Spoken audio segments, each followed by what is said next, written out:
है। और रुझानों के हिसाब से देखा जाए ये रुझान है, ये नतीजों में जब तब्दील होंगे तो भी सबसे पहले हम आपको बताएंगे आपके दोनों तरफ जानकारी की विंडो। एक तरफ हरियाणा और जम्मू कश्मीर की क्या स्थिति है वो लगातार आप देख रहे हैं। बीजेपी 46 पर आगे, कांग्रेस 38 पर, अगर हरियाणा की बात कर ली जाए तो। बिल्कुल, और ये दो टैली आप देख रहे हैं अपने टेलीविजन स्क्रीन पर, हरियाणा और जम्मू कश्मीर की टैली, जहां हरियाणा में बीजेपी अब आगे नजर आ रही है। 46 सीटों से रुझान है, ये सिर्फ कांग्रेस 38, तो बीएसपी 2, अदर्स के खाते में 4। तो वहीं जम्मू कश्मीर की बात करें तो इंडिया अलायंस की बात करें तो 48 सीट से आगे नजर आ रही है इंडिया अलायंस। इसके अलावा बीजेपी 28 सीटों से, पीडीपी 4 और अदर्स 10। यानी कि हरियाणा में काफी ज्यादा ललित यहां पर हम देख सकते हैं कि शुरुआती दौर में हमने देखा लगातार 4 फिर 8 सीट्स पर कांग्रेस आगे थी, लेकिन ये ड्रास्टिक चेंज हुआ है बीच में। तो उसकी वजह भी है, कुछ देर पहले जब संजय राणा साहब से हमारी बात हो रही थी तब उन्होंने बताया कि जिस तरीके से जमीन पर ये अंडर करंट रहते हुए दोनों चीजों पर बीजेपी अपनी कमजोरी पर भी काम करती है, और जो उसकी स्ट्रेंथ है, उसकी आक्रामक चुनावी रणनीति, कैंपेन, उस पर एक साथ उसने काम किया। वाकई में शुरुआत में जो एग्जिट पोल है उसके पहले की भी ये बात कर ली जाए तो ऐसा लग रहा था कि मामला यहां पर क्या एक तरफा हो गया है, क्या कोई इतिहास बन पाएगा अगर तीसरी बार बीजेपी आ जाती, पर ऐसा हुआ नहीं। अचानक से स्थितियां पलटी। अगर आज आप कांटे की भी टक्कर दे रहे हैं तो भी ये नुकसान ही है, वो भी तब जबकि 10 साल से कोई पार्टी वहां सत्ता में है। बिल्कुल, और 10 साल के बाद एक बार फिर से चुनाव, और 10 साल के बाद देखना होगा कि क्या होता है, क्योंकि जब शुरुआती दौर में कांग्रेस आगे चल रही थी तो उस वक्त ये कहा जा रहा था कि एक तरह से एंटी इनकम्बेंसी भी एक बड़ा मुद्दा हो सकता है, लेकिन ऐसा कुछ अब दोबारा से नजर नहीं आ रहा, क्योंकि एक चेंज बीच में, एक जो यू टर्न कहते हैं वो देखने को मिला है। और ग्राफ के जरिए भी समझिए कि कौन आगे कौन पीछे है। ये जम्मू कश्मीर में इस वक्त हम आपको अलायंस की सीट भी दिखा रही हैं, 48 से आगे इंडिया अलायंस जो है वो नजर आ रही है। बिल्कुल, और जम्मू कश्मीर में एक चीज और बड़ा इंपॉर्टेंट फैक्टर रोल अदा करेगा, उसके बारे में भी बात करेंगे। 90 से 95 होगा मामला। खैर, बेहद खास पैनल हमारे साथ जुड़े हुआ, तारुफ आपका करवा दें। राजपाल सिंह सिसोदिया साहब, बहुत स्वागत।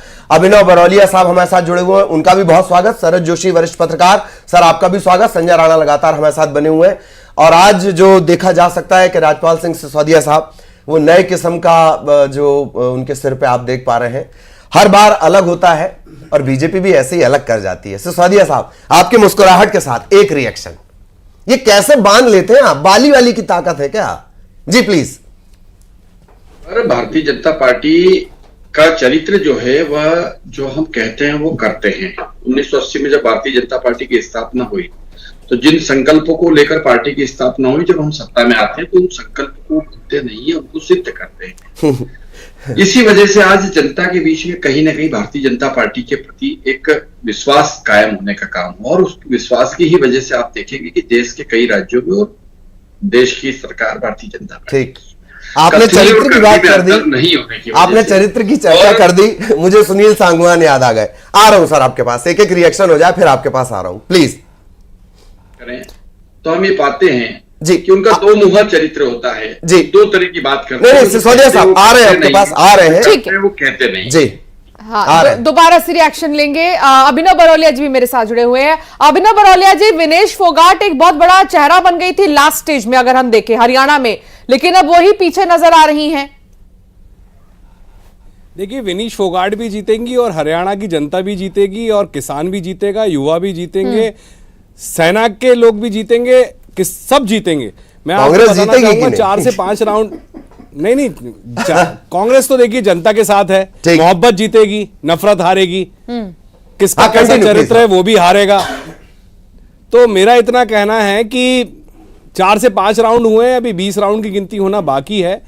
भाजपा के जो लोग आगे चल रहे हैं वो मैंने जो अभी देखा है वो 700 से 1000 वोट के बीच से आगे चल रहे हैं, और कांग्रेस के लोग जो हैं वो 8 से 10,000 वोट से आगे चल रहे हैं 4 से 5 राउंड की गिनती के बाद। और ऐसी 18 से 20 सीटें हैं जहां पे भाजपा मात्र 500 से 1000 वोट से आगे चल रही है। तो मुझे ही नहीं, हरियाणा की जनता को भी पूरा भरोसा है कि वहां पर जो रुझान आए थे, 70 सीटों पे हम आगे थे, हम 55 से 60 सीटों पे वहां जीतेंगे और हमारी सरकार बनेगी। ये भरोसा नहीं है, हमारी जो मेहनत है, राहुल गांधी जी की जो मेहनत थी, वहां के एक एक कार्यकर्ता की जो मेहनत थी, वो रंग लाएगी। और ठीक है, अशोक गहलोत कह रहे हैं कि विचारधारा की लड़ाई है और लोकतंत्र में विचारधारा से ही